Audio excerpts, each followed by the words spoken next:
Mary had a little man. The fault. We believe that all men are created equal. To the magnificent mosaic that is America. From radio beacon to radio beacon. I have a dream today. Change has come to America. Believe me. Knock, knock. Who's there? It's a figment of your imagination. Randi Rhodes Show. Turn up your mind. No, you know what's racist to me?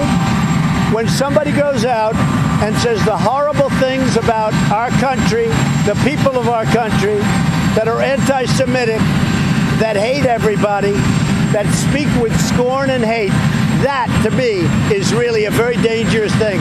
I think these 4 congressmen, and I could say some worse than others, but if you look at the statements they've made, when they call the people of our country and our country garbage, when they hit Israel the way they've hit Israel, so hard, so horrible, I think, to me, that's a disgrace, and we should never forget it. We're dealing with people that hate our country. The First Lady feels very strongly about our country. The First Lady thinks that it's horrible what they've said about Israel and horrible what they've said about our country, these congresswomen. They can't call our country and our people garbage. They can't be anti-Semitic. They can't talk about evil Jews, which is what they say, evil Jews. That's what the First Lady said. Oh, my God. This is amazing. This is an amazing week. I don't even know if you remember everything that happened, okay? That was just minutes ago. That's him leaving to go to his golf course in New Jersey. He had given a press spray to reporters in the Oval Office, and then he had to stop again and talk some more about, and every time, they open him up, he's accusing the 4 congresswomen, the squad, Ayanna Pressley, Ilhan Omar, Alexandria Ocasio-Cortez, and Rashida Tlaib. He's accusing all of them of being anti-Semitic. And now he's doubling down. They talk about America is garbage, and you can't go around saying evil Jews. They never said any of that. He's making this crap up. If anybody ever insinuated that there was something untoward or not optimal about being a Jewish American, it was him. Let's not forget, okay, he's the one that stood there and said, I wouldn't be surprised if George Soros, which is code word in Q-land for Jews, right? He said, I wouldn't be surprised if George Soros was organizing these caravans. Not only did he say it, but then right after that, there was a shooting in a Pittsburgh synagogue across the street from my sister-in-law. Literally across the street from my sister-in-law. I just, what is wrong with, everybody's got such a short freaking memory. I mean, this is just insane. I wouldn't be surprised. Yeah, I wouldn't be surprised. No, I wouldn't. I don't know who, but I wouldn't be surprised. A lot of people say yes. That was a question about, are you saying that George Soros organized these caravans? I wouldn't be surprised. A lot of people say yes. And then we had this gunman go into a synagogue in Pittsburgh and just shoot the place up and kill people. They never said the things he's saying they said. Ilhan Omar never praised Al-Qaeda, number 1. Number 2, she called them evil. She called them terrorists. She has a problem with Saudi Arabia because Saudi Arabia funded the 19 hijackers who threw planes into the World Trade Center and the Pentagon in Shanksville, Pennsylvania. She has a problem with their funding of terrorism. Who doesn't? Donald Trump. Donald Trump has no problem. She has a problem when they kidnap and dismember a Washington Post columnist. Who doesn't? Donald Trump doesn't have a problem with it. Doesn't even ask about it. She has a problem with authoritarian governments. She has a problem with dictators. Who doesn't? Donald Trump. He loves Kim Jong-un, loves him. He writes him beautiful letters, and then we fell in love. He loves Vladimir Putin and literally stood on a stage in Helsinki, Finland, a year ago this week, and said he denied it very strongly, and I don't see why it would have been Russia, but the intelligence community, Dan Coates said this and Dan Coates said that, but I'm throwing in with Vlad. I'm taking Vlad's word over American intelligence agents. I'm taking Vlad's word. Kim Jong-un, he's in love with.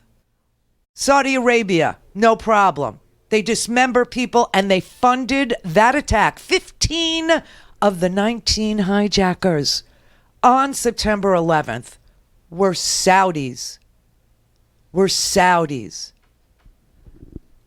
He has no clue what he's talking about. He has no idea. And then, you got all these Republicans that see the wisdom in the authoritarian fascist racism that he's, propounding, because they're going to bet it all on this last election, because either they're going to lose it all and they'll say, we never really supported. And, the whole thing will be turned on its head, right? No, I said he was a kook. You watch. Lindsey Graham will say, no, I said he was a race baiter. I said he was a kook. I said he was a guy that, had no idea about Christianity or anything, that my people respect, whatever. They'll just turn it all around. But the amount of excuses, it's not just excuses, it's embracing. Whoa, when they call you a racist, it's liberating. So true. The minute you realize they're going to call you a racist no matter what you do, then it's liberating. Call me whatever you want to call me. That's how I think the other president feels. It's liberating, everybody. It's liberating, you see. Now, I just got to go through what we went through this week. This all started last Sunday when Donald Trump woke up and had an idea that he would start a race war in this country. Seriously. That he would attack 4 Congress members because they don't agree with him. And that's all that's going on here. They just don't agree with him. And they're women of color. And they sued his purpose, the same purpose he had when he called, Mexicans rapists. The same purpose he had when he said the neo-Nazis in Charlottesville, some of them were very fine people. The same rationale he had when he had his audience chanting, build the wall, build the wall. When he had his audience chanting, CNN sucks, fake news, fake news, fake news. And then Cesar Sayak, a Trump supporter, sent pipe bombs to every media outlet he could think of. Yeah, and he's in jail now. Hey, it's the same rationale when he said, hey, if you see somebody, just punch him in the face. Remember the good old days? They'd carry him out on a stretcher, and I promise you I'll get you legal bills. And then an old white man, like an 80-year-old guy, punches an African-American kid in the face. And Donald Trump has them all chanting, USA, USA. I mean, it's just amazing, okay? He had a Muslim ban. But he's not the racist. The Muslim members of Congress, Rashida Tlaib and Ilhan Omar, they're the racists. He actually had the power and backed it up with a Muslim ban. He separates families a la Sophie's Choice movies about concentration camps in Nazi Germany. And he tried to add a citizenship question to the census and lied. And Wilbur Ross lied, and his attorney general lied, and they've been held in contempt of Congress this week. Just look at what happened.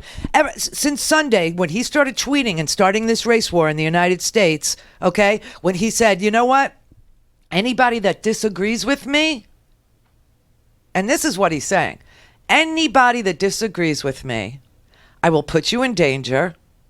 You are anti-American if you're disagreeing with Trump, right? That's all he's saying. If you disagree, because Lindsey Graham said, well, a Somali wearing a MAGA hat would be okay. So this is like the Stasi in Germany. If you rat on your neighbors, you're safe. If you don't rat on your neighbors, even if you have, better Aryan qualities than Hitler himself did, we don't want to hear from. We're going to take you away too. We're going to lock you up too. And that's another one. Lock her up, using power to launch political revenge. This is not American. He is so anti-American. It's unbelievable. But this is what's gone on this week. He tweets on Sunday. John Paul Stevens, the Supreme Court justice, dies. Nobody pays any attention to it. The Cohn documents are out. Cohn's in jail. Trump's not. They did the same crime. All things Randi at RandiRhodes.com. Go for launch. Speaking truth to power, the Randi Rhodes Show. President, if I may, when your supporters last night were chanting, send her back, why didn't you stop them? Why didn't you ask them to stop saying that? Well, number one, I think I did. I started speaking very quickly.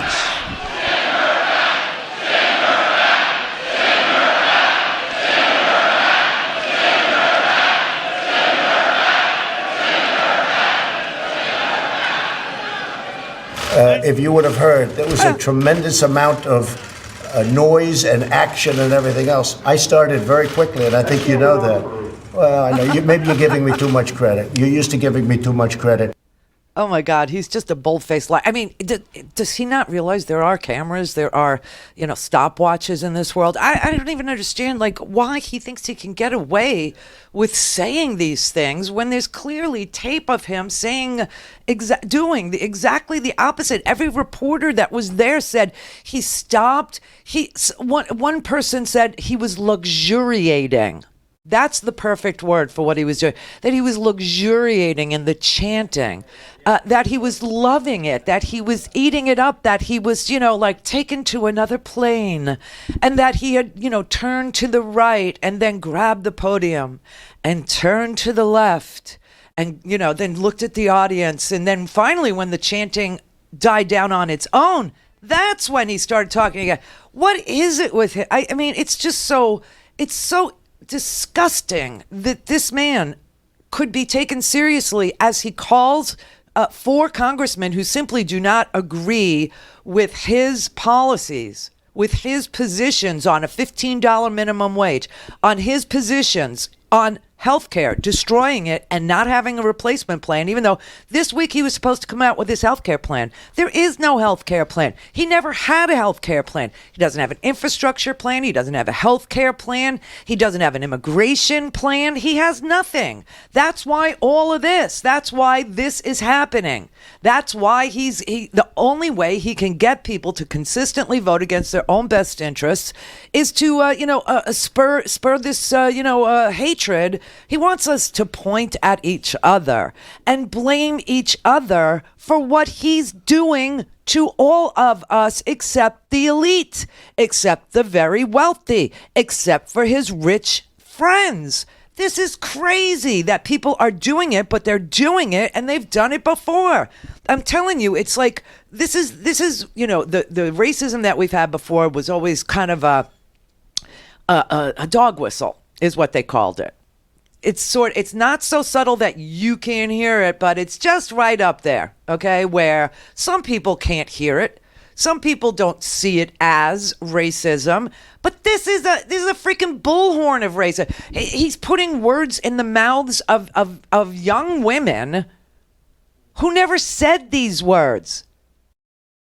AOC never said America is garbage. She said the stuff that is being offered to working people is garbage. The policy was garbage, but he hears it as, well, it's me that she's calling. Nobody called him anything. That's the crazy part. The worst thing Ilhan Omar said was, I'm his worst nightmare. And he's like, oh yeah? Now you're an anti-Semite. But if you wear a MAGA hat and you're a Somali immigrant and you're willing to rat out your neighbors in that German of German ways, then you're fine with me. I mean, this is like ultimate tribalism. Betray your own kind and we'll spare you. This is really sick stuff. And, the reporters that were in North Carolina, you know what they did that night? Because anybody who knows history, anybody who has ever in this country been told, you know what's really interesting? The New York Times, I tweeted this out. You should read this. This is unbelievable.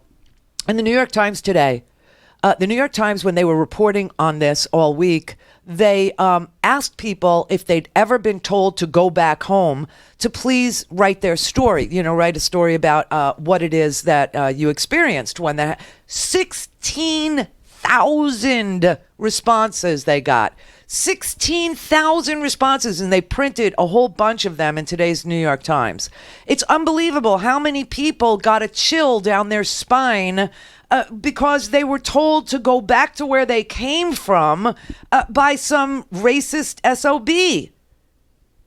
Okay, well, North Carolina, I mean, the reporters were there on the ground, and they decided that they would interview this, first of all, what's his name, Brad Parscale. I think we handed him his head that night, because that night, everybody was, all tweeting about, oh my God, that sounds like Kristallnacht, or that sounded like a Hitler rally. I know, you're not supposed to invoke, but it sounded like an Adolf rally. It sounded like really un-American. It sounded really scary. It sounded really crazy. It sounded like a Salem witch trial. It sounded very bizarre to most Americans, okay? And so everybody was tweeting about, but I tweeted because Brad Parscale tweeted that Trump set a record bigly. He literally wrote the word bigly in his tweet, and that 20,000 people were in that arena in North Carolina to see Donald Trump. So very quickly, I Googled the Williams Arena, and there's two of them, so make sure you do the North Carolina, Greenville, North Carolina one, and you will see that the capacity for that arena is 8,000 people. And there were lots of empty seats in that arena. Who cares? But I mean, why do they have to lie about things so easily fact-checked that I could do it in my pajamas? Why? Why would they? It's just so sick. Okay. So the reporters were talking to the people in Greenville, asking them, what is the deal with this? And I swear to God, here's what they found. Okay. This is just one example. This is the Huffington Post. They went around, they talked to a whole bunch of people. Mark and Nancy Dawson were two people that were there, and they think Muslims should be removed from the United States. Mark was wearing a camouflage Trump 2020 baseball cap and a T-shirt emblazoned with the words, United States of America, love it or leave it. Let's see. How did that become a T-shirt that Mark got? Yeah. See what I mean?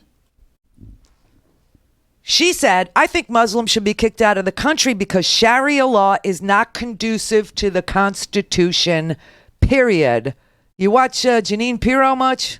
Is that what your freaking issue is?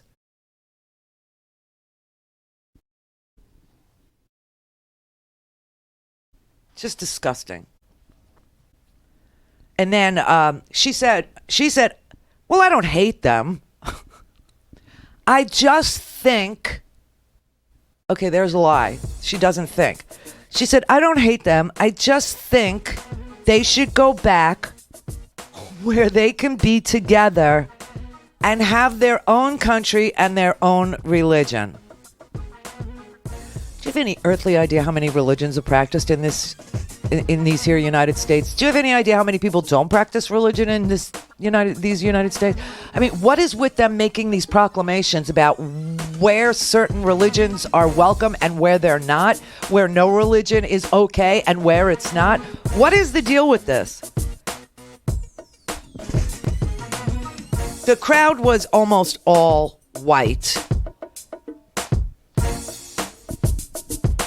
And every scholar of fascism from Yale University to NYU all weighed in and said he has created a core of supporters fanatically loyal to him who turn his racist messages into group ritual.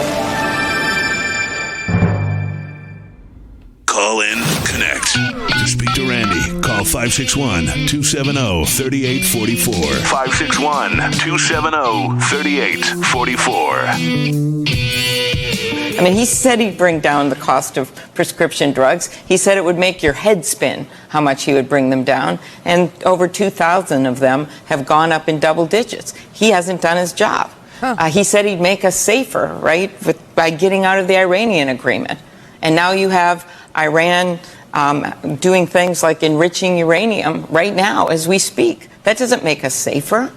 He said that he was going to do an major infrastructure package, build things. He said that on election night, and he hasn't done anything. So I think one of the jobs of our candidate is going to be not only to call him on the horrible, horrific, racist things he says, to bring this country together, but it is also to create literally an alternative agenda. So people understand there is another path forward. He broke promises to you. If you voted for him, maybe you did it because you wanted change, because you felt left out of this economy. And there's people all over the Midwest that felt like that. But it's not coming true, and here's the way we can do it. She's right. And I hope that more people could repeat that. I really do. I've been saying it all week. I've been tweeting it all week, that the reason why this is all so ugly, really, and so tribal and so divisive is simple. He has nothing. He has nothing to show you. Steel jobs are not coming back. Coal jobs are not coming back. Lordstown GM plant closed down, moved to Mexico. Immigration is through the roof. There's complete and total humanitarian crisis at the border. Humanitarian crisis at the border. We just gave $4.6 billion to this man. He said he was conducting raids over the weekend. Never happened. Before July 4th, he said he was conducting raids over that weekend. Nothing happened. Said he was going to do an infrastructure. He could do that so easy. It would take him 10 minutes, right? He was going to say, and he saved it for a second year because it was so easy. He thought in his first year, he would save it. Never happened. Said he had a replacement plan for Obamacare that would be cheaper and cover more people and have the same benefits. A beautiful, beautiful healthcare plan. Never produced it. The man has nothing. So what does he do? He separates families. He runs, private detention centers, gives $700 a day to these private companies, families separated. Mike Pence went down to the border this week, and I bet everybody forgot, looking at men in cages that hadn't had a shower somewhere between 20 and 30 days, hadn't had a stinking shower, refuses to look at them, refuses to talk to them, refuses to make eye contact with them. I mean, this was so sick. We had a Supreme Court justice die. We got the Cohen documents released yesterday by the court. Hope Hicks lied to Congress. Michael Cohen, I mean, it's so hard. I mean, he's a thug too. He's a little piece of crap lawyer. He's the kind of lawyer that everybody hates lawyers because of, Michael Cohen, okay? He's sitting there in jail, all right, albeit in Otisville. He's sitting in a, first class, high quality white collar jail for 3 years. And Donald Trump committed the same damn crime, and Bill Barr ends the inquiry. It's done. It's over. We have the documents. Obviously, Donald Trump lied on Air Force One. Obviously, Donald Trump directed, just like Michael Cohen testified, directed Michael Cohen to make those payments. Obviously, Hope Hicks was on the phone and they're texting back and forth, sending emails back and forth about whether or not the lawyer for Stormy Daniels and the lawyer for Karen McDougal are going to accept the money and whether or not they're going to buy the life rights for Karen I mean, it's so sick. They're all doing it. And the only person sitting in jail is Michael Cohen, not the president. Barr is very busy killing all these investigations, using the office of the Attorney General to be Trump's mob attorney, not the attorney for the American people. In fact, Bill Barr, his Justice Department is fighting to repeal and overturn Obamacare as being unconstitutional with no replacement, no nothing. The House, meanwhile, is passing a million bills. They passed a $15 minimum wage yesterday. And Mark Meadows is already penned an op-ed, which I guarantee you was written by some lobbyist for corporate America, that he's already published, saying no raise for you. If we give the American people $15 an hour as a guaranteed federal minimum wage, the economy will tank. Telling people, all we could do is transfer wealth to the very wealthy Americans. That's what we can do. But we can't give you $15 an hour for your labor. We can't. That's twice what you get now. Now think about that. If you had two jobs because you can't support a family on one minimum wage job anymore in this country, so you have 2 and 3 jobs, well, of course, it's going to take unemployment down to record lows, but it's also possible that you could get rid of one of those jobs if we raised the minimum wage to $15 an hour. And how do you pay for it? You repeal these stupid tax cuts. I mean, it's just so ridiculous. It's so stupid. Congress condemned a racist president this week. They held Wilbur Ross. They held the Attorney General of the United States in contempt this week for lying about a citizenship question on the census and why they wanted to put it in there. Clearly, they wanted to undercount Hispanic people. This is fascism. This is crazy. Everybody, the scholars of fascism, who have been trying to ring the alarm bells ever since he started in 2015 with the very first attacks on Hispanic people, the very first attacks on Muslims, the very first attacks on Jews. Don't you remember he tweeted Hillary Clinton out with a Star of David and money? This is all projection. He's saying he's found himself 2 Muslim women who got themselves elected, duly elected, as the first female Muslim congresswomen who have done nothing to him except disagree with him, okay? And he has used them as a target. But before they were there, before they existed, he caused complete and total chaos with a Muslim ban. And before they were elected, and before Alexandria Ocasio-Cortez, who is Puerto Rican, was elected, he literally said Hispanics are rapists. They don't send their very best. The anti-Semitic stuff, he started it with Hillary Clinton. He tweeted out a Star of David with cash. Then he said that George Soros was organizing these caravans. And then a Jewish synagogue gets shot up in Pittsburgh because they believed him. They actually attacked a Jewish organization that actually helps immigrants resettle. Because Jews were immigrants once, and they know how it goes. So they help people to assimilate. They help people to settle in. They help people find jobs. They help people find housing. Oh, what a terrible thing. Those damn Jews. But everyone who's looked at this said this is the face of evil. Journalists, this is a quote. This is a guy from Yale University. He said, "I'm not easily shocked, but we are facing an emergency." This was on Twitter last night, Jason Stanley's Twitter. He's a Yale University professor, and he's the author of a book called How Fascism Works. He wrote, "Journalists must not get away with sugarcoating this. This is the face of evil." And then a history professor at NYU who's an expert on fascism and propaganda, she said, what I told you, Trump has created a core of supporters fanatically loyal to him who turn his latest racist messages into group rituals, chants and slogans, who hate the people he tells them to hate.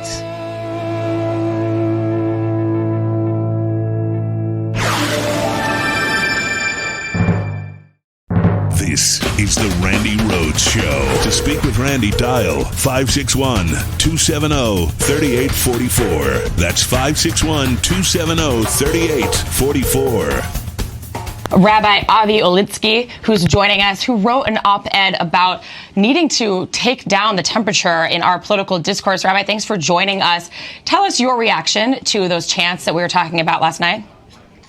It's pretty terrifying. Thank you for having me. It's pretty terrifying. The idea of this hate that's being fomented, being carried out to Trump supporters, to the president's supporters, it feels like it's quite viral. Quite viral, and your community sort of relishing in this moment, it to come together, hurting, responding. What are the emotions like today?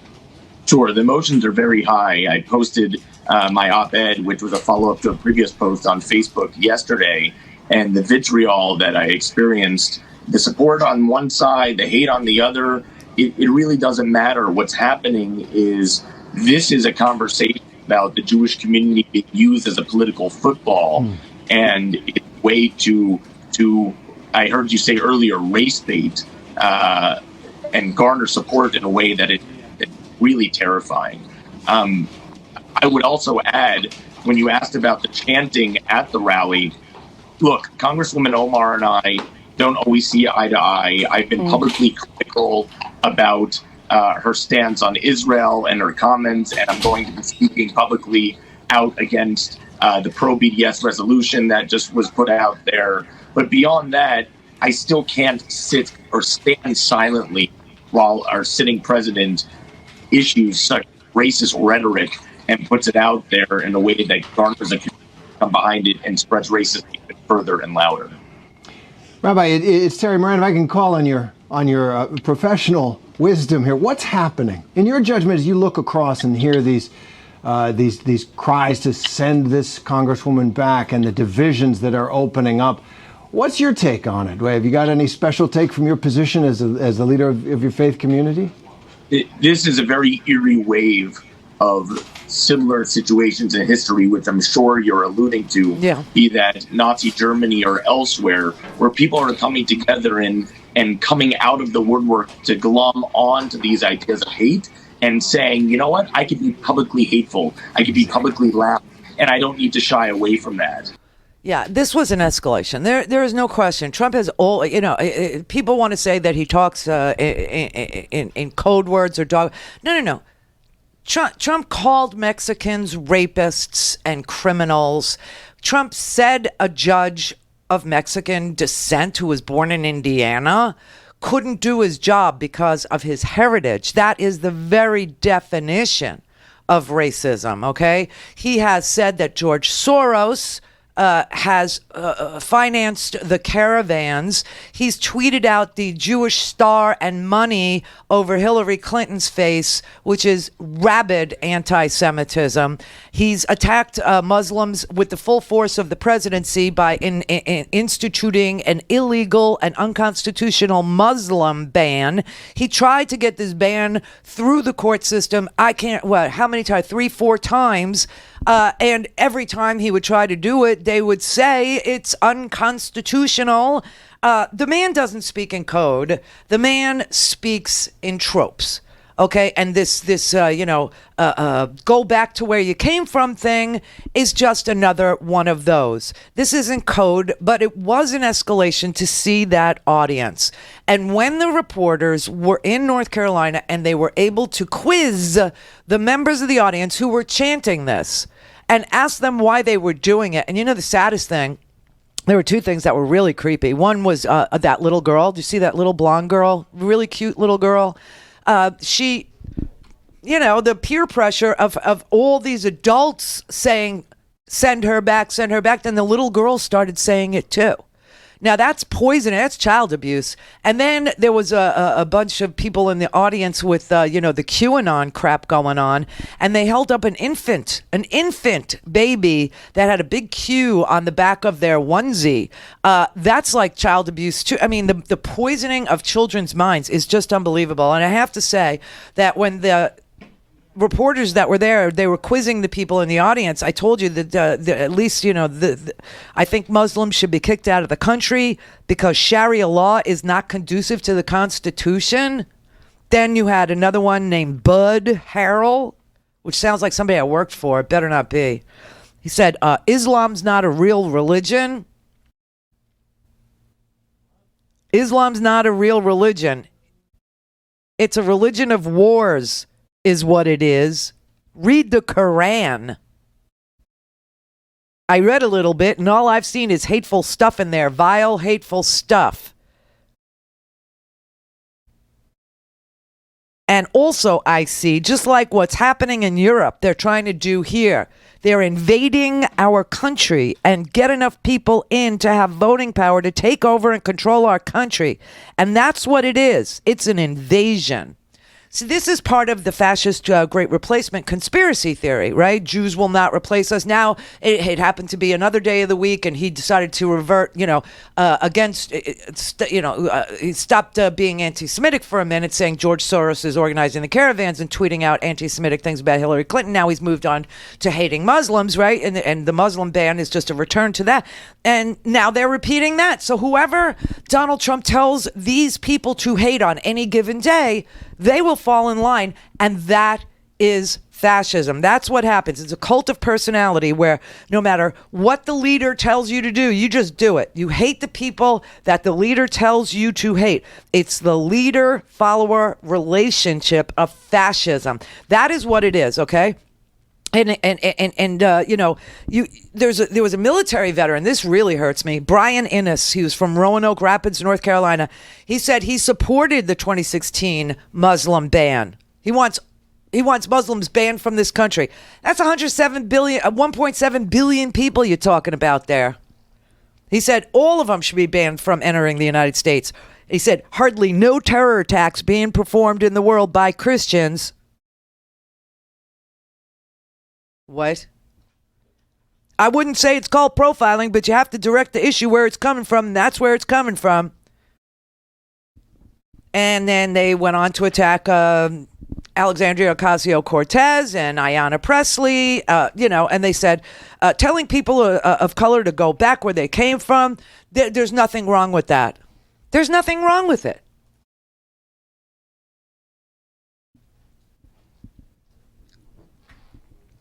It takes your breath away. This is a real escalation.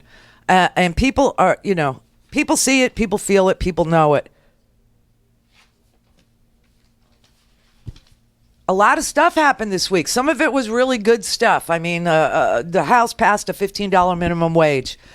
The Senate will never take it up, obviously. The House has passed a number of bills that would improve the quality of our political life and would improve the quality of our financial life. They have done a health care plan. They have done a clean voting act. They have done something to try and take the money out of politics. They've tried to do something on voter registration, same day, and access to the polling places, paper ballots, all kinds of things.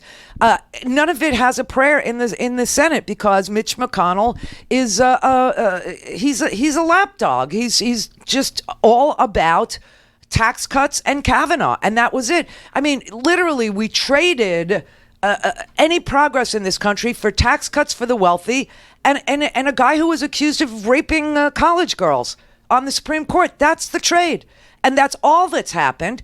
And Trump has absolutely nothing else to tell the American people that he's accomplished or offered. No new fence has been built. None. No new wall has been built. No miles of wall have been built. The man is a complete and utter failure, but he is a demagogue. He is a cult of personality that can actually sell this to people that I will continue to do absolutely nothing for you, but I will hate all the right people. But he loves all the wrong people. Even if you think he hates all the right people, he embraces the people that attack this nation. Just now, President Putin denied having anything to do with the election interference in 2016. Every U.S. intelligence agency has concluded that Russia did. Who do you believe? Would you now, with the whole world watching, tell President Putin, would you denounce what happened in 2016, and would you warn him to never do it again? So let me just say that we have two thoughts. You have groups that are wondering why the FBI never took the server. What? Haven't they taken the server? Why was the FBI told to leave the office of the Democratic National Committee? I've been wondering that. I've been asking that for months and months, and I've been tweeting it out and calling it out on social media. Where is the server? I want to know, where is the server, and what is the server saying? They said they think it's Russia. I have President Putin. He just said it's not Russia. I will say this. I don't see any reason why it would be.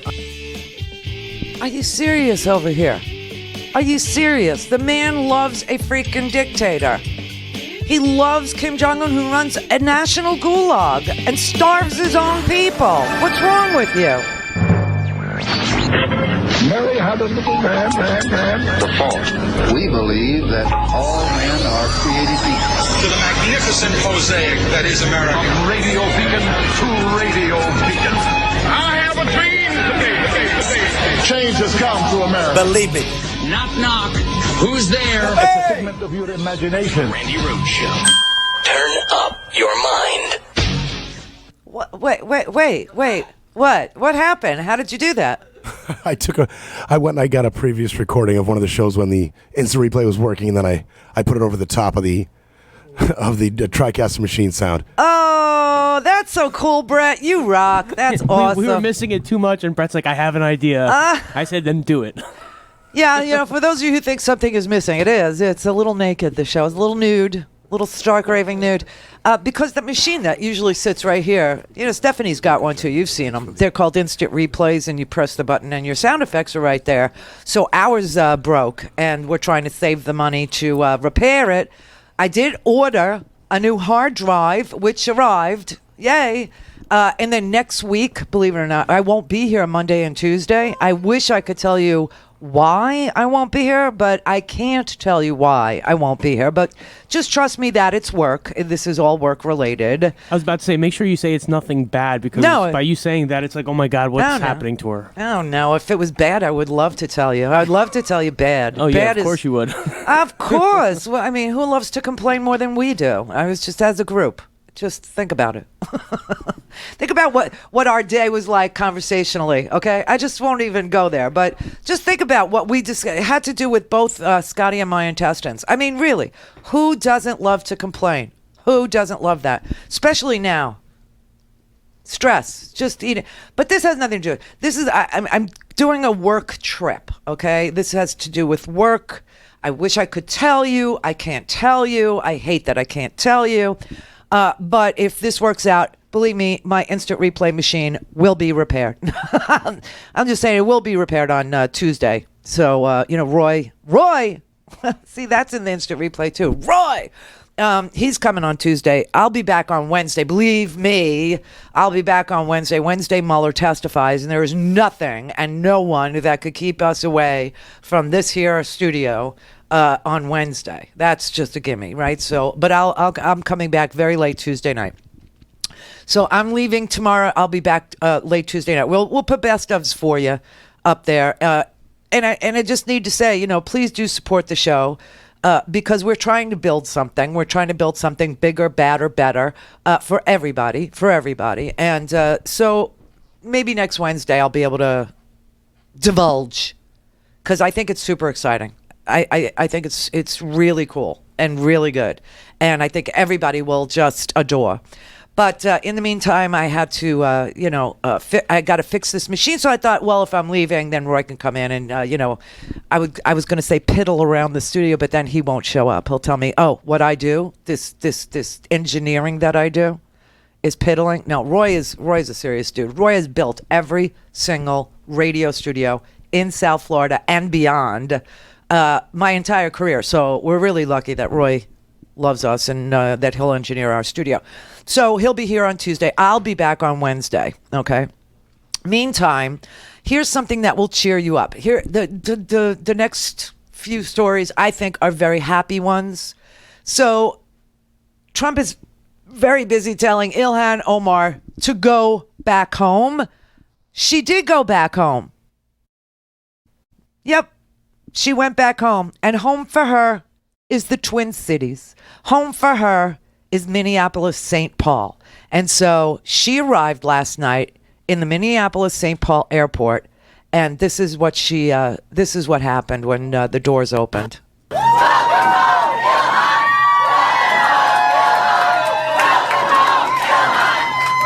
home, Ilhan. Welcome home, Ilhan. Welcome home, Ilhan. Welcome home, Ilhan. Welcome home, Ilhan. Welcome home, Ilhan. Welcome home, Ilhan. Welcome home, Ilhan. Welcome home, Ilhan. Oh, that lasted longer than his chant. Our chant was longer and bigger and badder and better than Trump's. It's always going to be that way. Everything is bigger, badder, longer over here than it is over there. Trust me on that. So that was great. And it just, everybody started retweeting that. It made its way around there. And then finally, before I went to sleep last night, it finally made the TV. But thank God, people are rallying around her, not because they agree with every position she's ever going to take on every issue that comes down the pike, or that she's going to agree with every vote she ever casts for every thing that she, introduces. No. They support her because she's being attacked by a man who hates this country and only appreciates Americans who agree with him. He is not the president of all America. He's not the president of all Americans. She's obviously an American. The 4 congresswomen are obviously American. They were all born here with the exception of Ilhan Omar, who is living proof that the American dream is not dead. And Donald Trump literally ran on hating America. He literally ran on the American dream being dead. He literally ran on hatred for Hispanics. He literally ran on hatred for Muslims. He literally ran on hatred for Obama. He got to be known on a reality TV show and then downshifted into birtherism because he hated everything about this country. Everything. Sadly, the American dream is dead. Don't bite me. The American dream is alive and well. And every person that's, working very hard every single day knows that the American dream is alive and well. The only people that aren't paying any attention to the fact that the American dream is alive and well are people who you refuse to help, who are opioid addicted. You've done nothing. There's been 2 articles, New York Times yesterday and today, that the amount of opioid deaths is going through the roof in places where these pill mills are delivering millions and millions of pills, and it's usually in these red states that haven't invested in their own people, that haven't invested in new technology, that they haven't done anything. It's just so sad. They just sit there and they tell people, hate this one, hate that one, take a pill. That's their answer, the Republicans. That's their answer. I mean, it's just so sad. It's so sad. He literally ran on the American dream is dead. And I alone can fix it. Now, he's so full of crap. This economy has been expanding ever since the keys were given over by a Republican president named W to a Democratic president named Barack Hussein Obama. And the economy was invested in. Some people kicking and screaming, Tea Party, everything. Oh, no, don't invest in us. Don't invest. Literally arguing against an investment in American people who were literally being stolen from with these liar loans and the foreclosures and the banks. And oh, my God, literally screaming, no, don't bail us out. It was mind blowing. Obama saved the auto industry. Remember that? Remember that? And as far as our character, McCain showed up for that argument. And frankly, we're scared. We're scared of an Obama presidency. We're scared. First of all, I want to be president of the United States, and obviously I do not want Senator Obama to be. But I have to tell you, he is a decent person and a person that you do not have to be scared as president of the United States. Now, now look, if I didn't think I wouldn't be one heck of a lot better president, I wouldn't be running, okay? And that's the point. That's the point. At least he was a man. He was a man, a real man. Did you hear the audience? Oh, no, he's not a decent guy. Oh, he's a Kenyan. He's a secret Muslim. Oh, no. And remember the woman who forgot she had a back of her head? Remember her? All things Randi at RandiRhodes.com. Go for launch. Speaking truth to power, the Randi Rhodes Show. I got to ask you a question. I do not I can't trust Obama. I have read about him, and he's a Arab. He's an Arab. He is not. No, ma'am. No?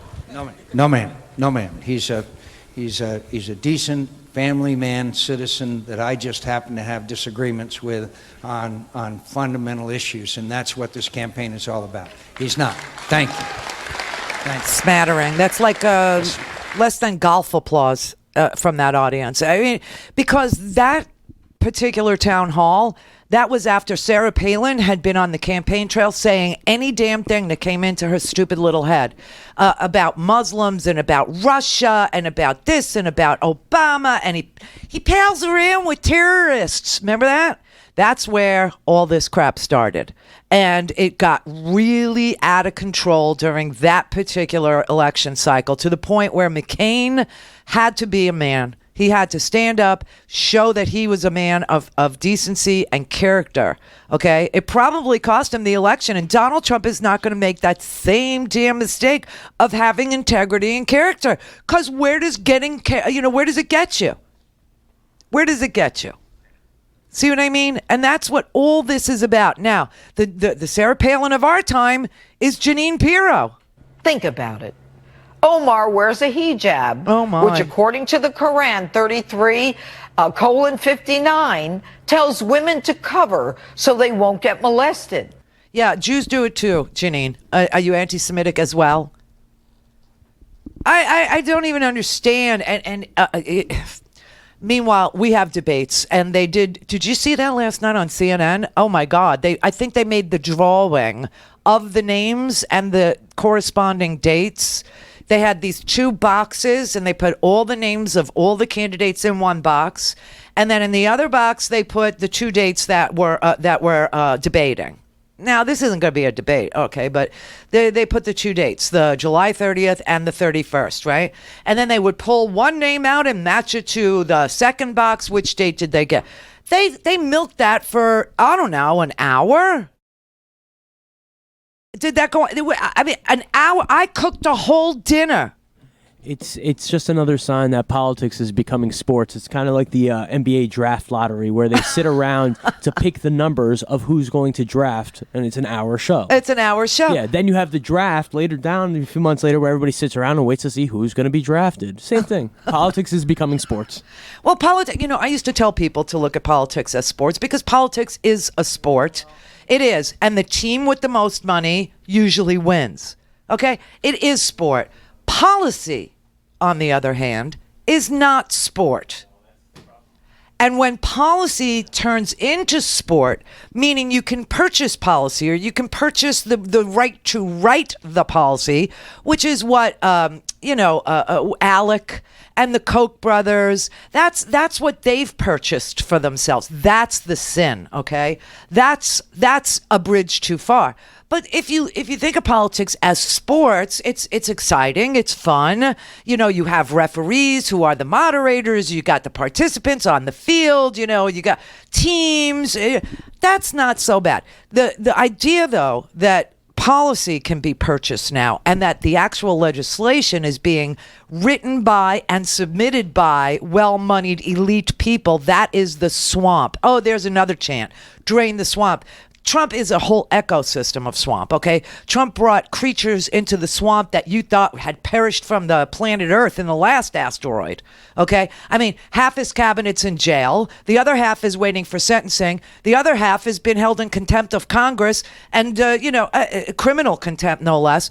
And you got an attorney general that is supposed to now, when there's a criminal contempt citation that's duly voted on by the House, the attorney general is supposed to then have a U.S. attorney, have a special investigator, special prosecutor, okay, like a Mueller. And that prosecutor is supposed to set up a grand jury to hear the charges and to offer an indictment or not. But that will never happen because Bill Barr doesn't work for us. Bill Barr isn't protecting us from corruption or from people who lie to Congress or defy subpoenas from Congress.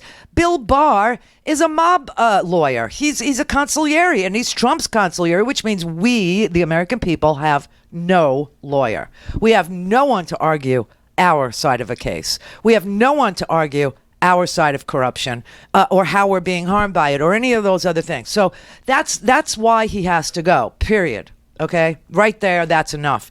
However, we have debates, and our debates will come on the 30th and the 31st, and it looks like night one should be good. It looks like, night one, you've got Marianne Williamson, who some people are still like so into.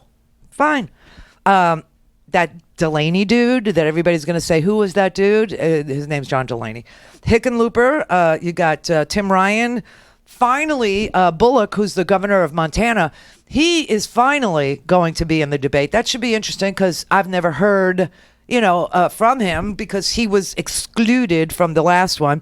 Amy Klobuchar, Beto, Pete Buttigieg, that's interesting. And then, of course, Elizabeth Warren and Bernie Sanders on the same night on the same stage. Now, they are very, compatible in that they have an extraordinary feel for the American people and what to do to fix what is wrong, the income inequality, the billions of dollars in profit, the denial that these profitable companies that got these mega reductions in their tax rates that are making billions of dollars can't afford to pay $15 an hour. Oh, hell, I pay $15 an hour. I pay $15 an hour. But they can't afford to pay $15 an hour. It's just like so amazing. So that'll be the first night. Second night is Kirsten Gillibrand, Tulsi Gabbard, Bill Bennett, Bill de Blasio, Cory Booker, Andrew Yang, Julian Castro, and then, luck of the draw, Kamala Harris and Joe Biden again next to each other. I don't know that they'll be next to each other. I haven't looked at the podium positions yet, but they will be on the stage together for the second night. So these are our debates. Ideas will be discussed. Policies will be discussed. Moving forward will be discussed. The fact that America is always looking to do the next new great thing. That is who we are. We are not nostalgic. We're not a country that looks back the way Trump wants you to. We're not a country who says we need to go back to the 1950s or pre-civil rights to make America feel good for certain people again. No, America is optimistic. America likes progress. America's always looking for the new thing, for the new technology, for the new. And if it ain't hot enough for you this weekend, I don't know what to say to you anymore. I really don't. I mean, obviously, heat waves have increased in frequency. We used to have 2 heat waves per year. We now have 6 per year. 6 heat waves. The whole Northeast is going to be an oven. And you know what's crazy? Many people in the Northeast don't have air conditioning because they never needed it. So they've had to open up public cooling places. Call in, connect. To speak to Randi, call 561-270-3844. 561-270-3844. Quoting the president yesterday, you all are people who hate our country with a passion. You hate Jewish people. And you love enemies like Al-Qaeda. Oh my you God. hear those statements coming from the President of the United States to describe you all, and you think what? I think that America has always been a story, and America has always been about the triumph of people who fight for everyone versus those who want to preserve rights for just a select few. And there is no bottom to the barrel of vitriol that will be used and weaponized to stifle those who want to advance rights for all people in the United States. We can talk about and spin out on about hateful words, which are a predictable prompt by the occupant of this White House, and I call him that.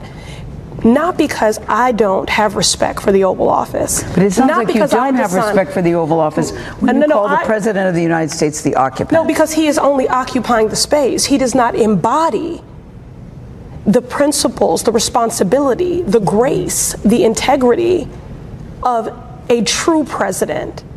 And so for that reason, I'm not dishonoring the office. He does every day. Mm-hmm. This is a distraction. This is a disruption on our leading and legislating and governing on the issues of care and concern and consequence of the American people. What did you think when you heard the tweet? For me, I'm hearing about this from folks saying, did you see what the president just said? At the same time that I'm getting text messages from people saying, Rashida, what can we do? I heard ICE is now knocking on doors without warrants. Mm-hmm. I'm trying to represent my district. It's a very diverse district, 20 different ethnicities, and I'm trying to fight on their behalf, trying to make sure that they have a voice here. At the same time, I'm dealing with the biggest bully I've ever had to deal with in my lifetime. Yeah, they're haters, aren't they? Yeah, they are. These are women of ill will. These are people that, think America is garbage. They've never said these things that he is saying they said. Never. None of them have ever trashed this country, okay? They are simply fighting for all people to have equal representation and equal justice under our laws. That is so American. That is so... It's everything that we are. So... I'm happy whenever somebody interviews them. Interview them more. I'm happy when I see Ilhan Omar be welcomed back home. He told her to go back home. She went back home. Except he, because he sees her in a way that he sees her, he thinks home is, Africa somewhere. No, home is Minnesota. And that's where she went last night. That's home. And she got this. Now, this is my favorite clip of the week, I think. And it happened yesterday. And very, very, very, very few people have seen it. And you really need to see this. Actually, I think it happened Wednesday. Today's Friday. So it's been 2 days. Nobody's really talking about this. But on Wednesday, as part of the State Department having a... sort of a policy hearing with victims of religious persecution from a wide variety of countries: China, Turkey, North Korea, Iran, Iraq, Myanmar, okay?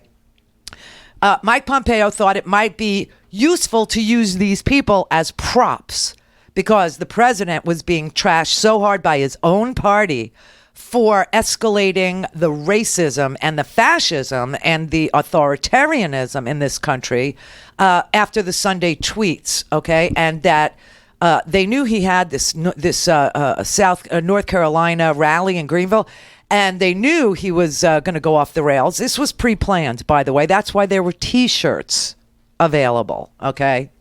So... on Wednesday, before he went down to Greenville, he met with a group of victims of religious persecution from all these countries that Mike Pompeo chose to meet with. It did not go well.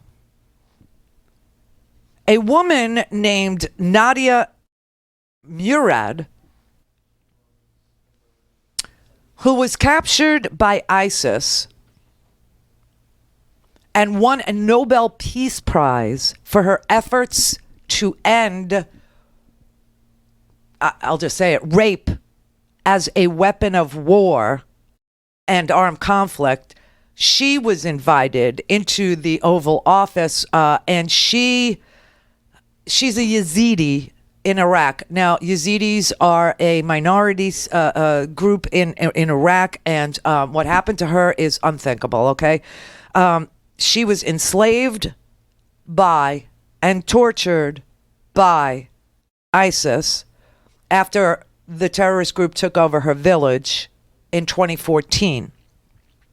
That day, she lost 18 members of her family in one day. Her mother and her brothers were killed in front of her. Yeah, I know. And you would think that Donald Trump would be familiar with her or her story or what she had been through. He was only fascinated with the fact that she won the Nobel Prize and wanted to know what for. It's really, this is twisted. Vice President, he helped us a lot, but now today you can't solve our problem. Now there's no ISIS, but we cannot go back because Kurdish government and the Iraqi government, they are fighting each other who will control my area, and we cannot go back if we cannot protect our dignity, our family. But we get a lot of support from President Macron. He put a lot of pressure in Iraqi and Kurdistan government to help minorities, Yazidi, to stay in their home, but we still continue to immigrate to find a safe place to live. I hope you can call or anything to Iraqi and Kurdistan government to. But ISIS is gone. But if I now can, it's Kurdish and who? Iraqi government. And now it's Kurdish and who? but ISIS is gone and now it's Kurdish and who. She said it's Iraqi. It's Kurdish and Iraqi, and they don't like Yazidis, and we have no place to live. And can't you help us? Could you please make a phone call? Could you just pick up a phone and make a phone call? Well, who am I calling? It's the Iraqis and the Kurds. They're fighting over my territory. I have no safe place to live. Could you please make a phone call and ask the Iraqi government and the Kurdish to help the Yazidi people return safely to their homeland? He says, but ISIS is gone now, and it's the Kurdish and who? But wait, when we come back on the other side, the lie is even more disgusting. He's going to say, oh, I know the area very well. Now, the UN Secretary General has been quoted as saying about this woman, Nadia Murad, that he was moved to tears by the fate of this young woman, as well as by her strength, courage, and dignity. And yet our president has no idea who's in the Oval Office, who he's talking to.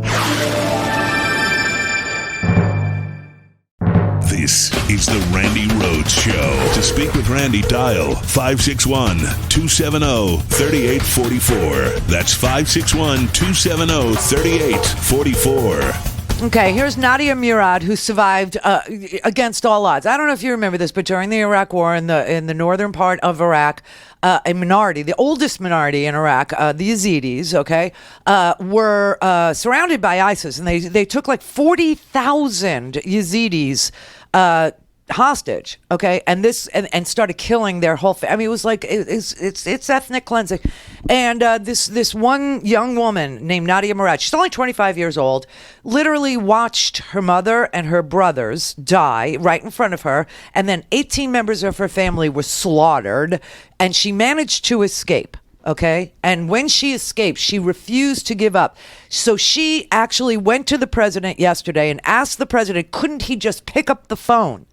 Couldn't he just pick up the phone and call, Yazidis are a Kurdish minority. Couldn't they just pick up the phone and figure out what to do about this part of Iraq where the Iraqis and the Kurds are fighting for this territory, right? So that she would have a safe place to go home to. Okay. It's religious persecution for those of you who, are all about religious freedom. Just saying. Okay? Listen to your president. We'll continue to immigrate to find a safe place to live. I hope you can call or anything to Iraqi and Kurdistan government to. But ISIS is gone. But but now it's Kurdish and who? Iraqi government. If I cannot go to my home and live in a safe place and get my dignity back. This it's not about ISIS. It's about I'm in danger. My people cannot go back. We are not million of people. We are only 500,000 people. And after 2014, about 95,000 Yazidi they immigrate to Germany through a very dangerous way. Not because we want to be a refugees, but we cannot find a safe place to live. All this happened to me. They killed my mom, my 6th brother. They left behind them. Where are they now? They killed them. They are in the mass graves in Sinjar. Did he really just say that? Yeah. Did he really just say that? She said, they killed my mother and my 6 brothers. And he actually says, where are they now? And she said, they killed them, and I'm still fighting just to live in safety. They're in the mountains in Sinjar, buried. Where are they now? The Kurdish and who? Oh my God, this is your commander-in-chief. This is a man who's supposed to understand the world we live in, okay? And I'm still fighting just to live in safe. Please do something. Please do something. It's not about one family. I know the area very well you're talking about. It's about health. I know that. It's about the whole community. Okay. We're going to look into it very Thank strongly. you so much. Thank you. Mr. President. And you had the Nobel Prize. Yeah. That's incredible. But they gave it to you for what reason? Maybe oh my you could God. Explain. For what reason? For that after all this happened to me, I didn't give up. I make it clear to everyone that ISIS raped thousands of Yazidi women. This one was first time the woman from Iraq, she get out and spoke about what happened to them. Oh, really? Is that right? It's That's the first time, and it's. So you escaped? I escaped, but I don't have my freedom yet because you didn't see any ISIS in court. ISIS are, we don't know if they killed everyone, if they are in jail, but we know we have 3,000 Yazidi women and children, including my niece, my nephew, my sister-in-law. 3 years ago she called us, she said, I'm in Syria, and now we didn't know anything about it. Let me look. We're going to look. Okay. Thank you very much. Let me look. We're going to look. Thank you very much. He had no idea where she's from, what the issue was, why she won the Nobel Prize. She won the Nobel Prize because she is the first Iraqi woman to escape and to actually go to the United Nations and call out rape as a weapon of war and make that part of crimes against humanity, okay? ISIS started a bloodbath in her village. There was about 2,000 people there, and she was held captive for 3 months by ISIS. And during that time, she was used as a sex slave. She was beaten. She was tortured. She was raped. But she managed to escape. And where did she go? She went to Germany. 95,000 of those Yazidi people went to Germany. And Donald Trump trashes Angela Merkel for taking in these same women, these same refugees. He has no idea who he's talking to. He has no idea what her work is. He has no idea what her story is. He has no idea what's going on in the northern part of Iraq. He has no idea of anything. And she's just like, please, can you help us? Can you just pick up the phone? Can you just call? Now, a lot of the women that were involved in this horrific circumstance, they killed themselves. And she said, I did not want to kill myself, but I did want them to kill me. She's 25 years old. He had no clue. Okay, she wasn't the only one in the office yesterday. There was another man. He's part of the Rohingyas. The Rohingyas are a Muslim minority that are put in concentration camps by Chinese. There's 1 million Rohingyas in Chinese concentration camps. Okay? So here you have a man who's talking to Donald Trump about his experience as a Rohingya. Okay? Trump has no idea who he is, what it is, where he's from, what part of it. It's just so sick. He doesn't understand one thing. Do you have any communication with him? I haven't heard about him since 2017 because that's when the concentration camp started. Anyone who goes to ask about anybody's family member's news will never make their way back to their own homes. Good afternoon, Mr. President. Hi. So I am a Rohingya from Bangladesh refugee camp. So most of the Rohingya refugees are willing to go back home as quickly as possible. So what is a plan to help us? So thank you very much. And where is that exactly? Where? Bangladesh refugee camp. Bangladesh right next to Burma. No, that's wrong. Myanmar is Burma. Can you believe this? This is such shoddy work. Now, okay, I get you don't know where Myanmar is. You don't know that it's Burma. Maybe you don't know the story of these Yazidis, but he is the president of the United States of America, and he invited these people into. This is why staff briefs a president about the people he's about to meet. This is why people, like Pompeo, who invited them.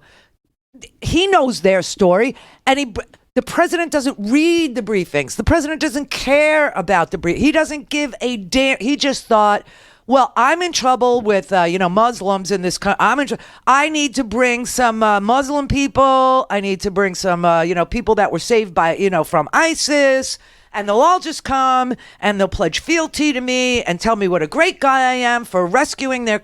And it turned out that they were there asking him for help, and he didn't even understand the issues because he doesn't read the briefings. He is unfit, you understand, to be the president of the United States.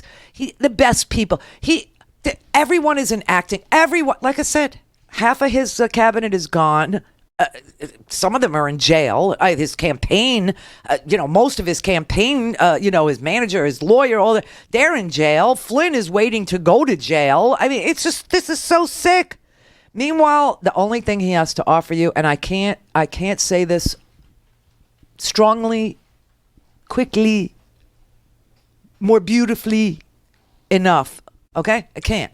He has no accomplishments. He has done no thing for you. He has not done a middle-class tax cut. He hasn't done an infrastructure bill. He doesn't have a plan for immigration. He doesn't have a health care plan. He doesn't have a jobs package. He doesn't have an education package. He doesn't have anything to offer you. Mexico is never paying for his stupid wall. He has no new miles of wall built. All he has is fencing that is being repaired. He's giving subsidies to farmers because they can't sell their soybeans because of his stupid trade war, which has absolutely no effect on China. And all the effects are on our importers because they're the ones who pay the import tax that he's levied. The guys who spent years developing relationships with people who would buy their soybeans, those relationships are trashed. China's buying their soybeans from Brazil. These markets will not be resurrected anytime soon. This president is he's a failure. Hashtag failure. All right. Wednesday, Mueller testifies. We'll be back for that. Enjoy the weekend.